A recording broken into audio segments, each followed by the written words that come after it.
देखिए 11th के बच्चे जरा ध्यान दें, जो हम लोगों ने कल सीखा था कि एलिमेंट को कैसे मेटल और नॉन मेटल में डिवाइड किया जाता है, आज हम थोड़ा सा बताने जा रहे हैं कि एटम और मॉलिक्यूल में क्या डिफरेंस होते हैं, और दूसरी चीज कि एटॉमिक मास क्या होता है और उस एटॉमिक मास को एएमयू में कैसे चेंज किया जाता है और एएमयू को कैसे हम लोग ग्राम एटॉमिक मास में चेंज करते हैं। सबसे पहले देखिए क्या किया है मैंने। सबसे पहले मैंने बताया था कि जो सिंगल फॉर्म में पाए जाते हैं वो आपके एटम होते हैं।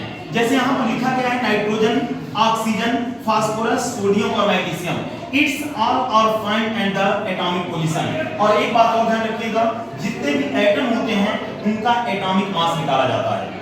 और अगर आपके बगल में देखिए यहाँ पर लिखा हुआ मैंने कि मॉलिक्यूल, मॉलिक्यूल का मतलब होता है कि दो या दो से अधिक अगर एटम हैं, अगर वो आपस में मिला दिए जाएंगे तो मॉलिक्यूल बन जाएंगे। और मॉलिक्यूल में जो एटम होते हैं बेटा वो एक ही मतलब तरीके से होते हैं। जैसे यहाँ पर लिखा गया है नाइट्रोजन, अगर नाइट्रोजन जैसा मैं दूसरा जोड़ दूंगा तो मॉलिक्यूल बन जाएगा वहां पे। अगर ऑक्सीजन जैसा दूसरा जोड़ दूंगा तो मॉलिक्यूल बन जाएगा।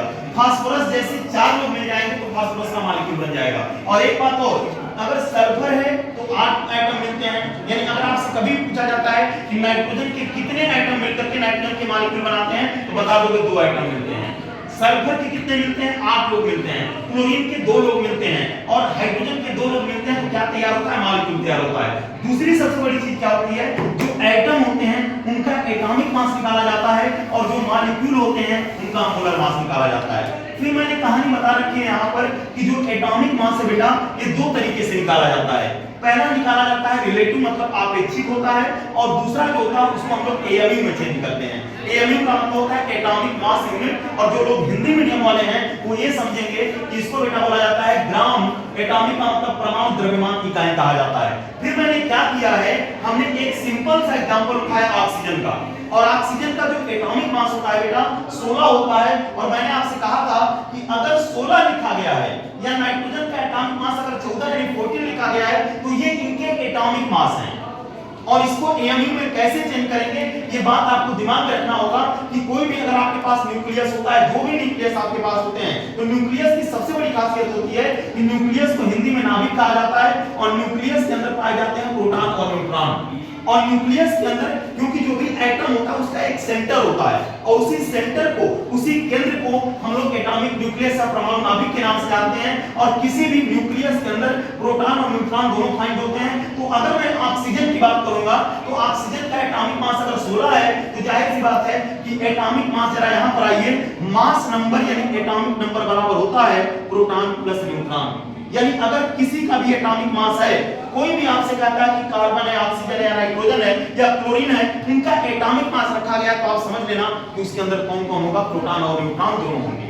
इसका मतलब एक बात क्लियर हो गई कि अगर ऑक्सीजन का एटॉमिक मास 16 है, 16 है, तो इसके अंदर 8 प्रोटॉन होंगे बेटा और 8 न्यूट्रॉन होंगे। अब यहीं से पूरी कहानी बनेगी कि हम ऑक्सीजन का जो एटॉमिक मास 16 है इसको हम एएमयू में कैसे चेंज करेंगे। तो एक बात जरा ध्यान दीजिएगा, जो एक प्रोटॉन और न्यूट्रॉन होते हैं उनका जो मास होता है 1.67 × 10⁻24 ग्राम होता है, दोनों का लगभग बराबर होता है।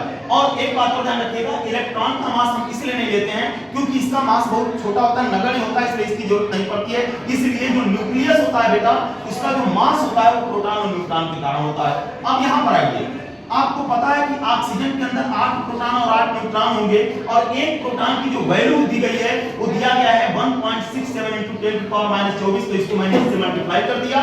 फिर प्लस करके न्यूट्रॉन की भी वैल्यू 1.67 × 10⁻24 ग्राम होती है, दोनों को मैंने जोड़ दिया।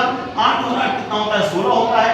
इनमें से मैंने इस वैल्यू को कॉमन ले लिया तो हो गया 16 × 1.67 × 10⁻24। और याद रखिएगा जो ये आपके पास 1.67 × 10⁻24 है इसी को एएमयू कहा जाता है।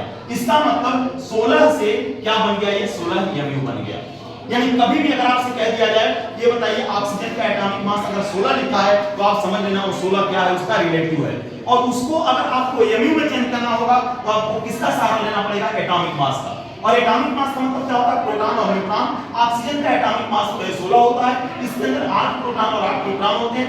एक प्रोटॉन का जो मास होता है 1.67 × 10⁻24 ग्राम होता है, और वही न्यूट्रॉन का होता है। दोनों को मल्टीप्लाई कर दीजिए और याद रखिएगा 8 और 8 को जोड़ देना, इस वैल्यू को कॉमन ले लेना, और यही क्या कहलाएगा? एएमयू कहलाएगा। अब सवाल ये उठता है कि अगर आपके पास 16 एएमयू आ गया तो इसको आप ग्राम में कैसे चेंज करोगे? तो ग्राम में चेंज करने के लिए हम सहारा लेंगे 1 मोल का। और एक मोल का मतलब होता है अवोगाड्रो नंबर। और एक मोल की जो वैल्यू होती है बेटा, याद रखिएगा 6.02 × 10⁻23 होती है।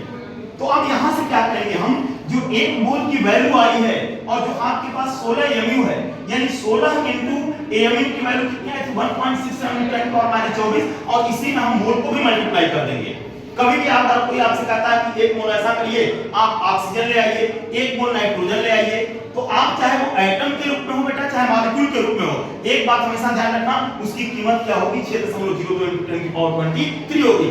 इनको सबको मैंने मल्टीप्लाई किया, तो एक बात जरा ध्यान देना, जो आपके पास प्रोटॉन का मास था और जो आपके पास अवोगाड्रो नंबर था, इसकी वैल्यू कितनी होती है, 1 होती है। और 16 × 1 कर दो कितना आ जाएगा, 16 आ जाएगा। इसका मतलब ग्राम एटॉमिक मास आ जाएगा। तो इस प्रकार से पूरी कहानी होती है आपके सामने। सबसे पहले हमारे पास एटम था, एटम का हमने एटॉमिक मास निकाला, फिर हमने आपसे कहा कि मॉलिक्यूल होता है, मॉलिक्यूल का बेटा मोलर मास निकाला जाता है, अभी निकलवाया जाएगा आपको। उसके पहले मैंने एटॉमिक मास पर बात किया। किसी भी एलिमेंट का जो एटॉमिक मास होता है दो तरीके से निकाला जाता है, एक रिलेटिव होता है, एक एमयू में चेंज किया जाता है। एमयू का मतलब होता है एटॉमिक मास यूनिट, इसको ग्राम परमाणु द्रव्यमान इकाई भी कह सकते हैं हम लोग। तो हमने आपसे कहा कि आप ऐसा करिएगा, जब भी आपके पास कोई सिंगल लिखा हो, जैसे कोई कहे नाइट्रोजन का एटॉमिक मास 14 होता है, 14 होता है, कार्बन का 12 होता है, तो आप समझिएगा कि उनके एटॉमिक मास रिलेटिव लिखे गए हैं।